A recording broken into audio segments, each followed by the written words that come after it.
बच्चों ये एक्सरसाइज 9.1 का 13 क्वेश्चन देखिए।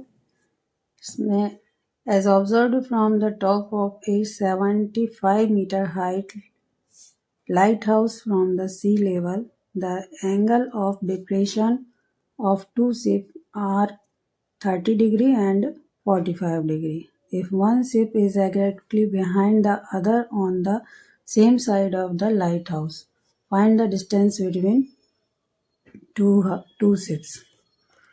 तो देखिए इसमें हमने ये डायग्राम बनाया है। इसके क्वेश्चन के अकॉर्डिंग देखिए, यदि ए भी कोई लाइट हाउस है जिस पर सी लेवल से, इसमें यहाँ इधर ऊपर से यदि हम देखते हैं तो दो शिप्स के जो एंगल ऑफ डिप्रेशन है बनते हैं ए ही यदि बेस है तो उसका एंगल ऑफ डिप्रेशन ये नीचे की तरफ बनेगा।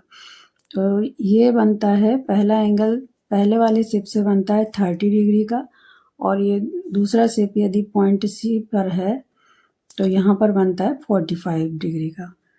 और इसमें ये दोनों शिप एक ही लाइन में है, बिल्डिंग के एक ही साइड एक ही लाइन में है, इसलिए ये जो एंगल होगा, ये एंगल ऑफ डिप्रेशन यहाँ यदि 30 डिग्री का है तो ये एंगल भी 30 डिग्री का होगा, और ये वाला 45 डिग्री का है तो यहाँ पर ये एंगल 45 डिग्री का होगा, क्योंकि यहाँ पर AE और BD पैरेलल होंगी, तो इनके बीच में जो एंगल बनेंगे अपोजिट एंगल वो इक्वल होंगे।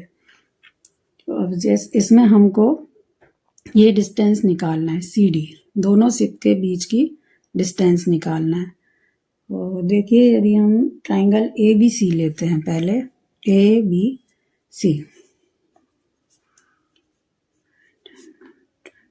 ABC में इसमें यदि tan 45 लेते हैं तो ये होगा AB/BC। tan 45 की वैल्यू 1 रखेंगे। AB = दिया हुआ है लाइट हाउस की हाइट 75 मीटर और BC हमें फाइंड करना है। BC = ये भी हो जाएगी 75 मीटर से। ये यदि इसको हम फर्स्ट मान लेते हैं, अब हम सेकंड दूसरा वाला ट्राइंगल लेते हैं। जैसे ये देखिए ABD in right angle triangle ABD, इसमें भी यदि हम tan 30 डिग्री लेते हैं तो ये हो जाएगा AB/BD।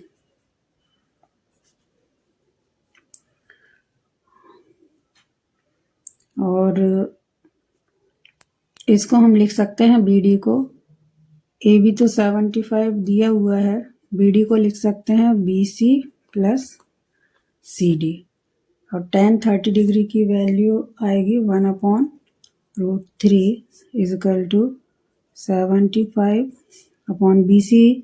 कितना मिला है हमको, ये फर्स्ट इक्वेशन से 75 यहाँ से रख देंगे, 75 + CD। इसका क्रॉस मल्टीप्लिकेशन करते हैं तो ये हो जाता है 75 + CD = 75/√3। CD को फाइंड करना है हम, इसलिए इसको ट्रांसफ़र कर देंगे 75/√3 - 75। यहाँ हो जाएगा CD = 75/√3 - 1 मीटर। दोनों शिप के बीच की डिस्टेंस CD कितनी आ रही है, 75/√3 - 1 मीटर।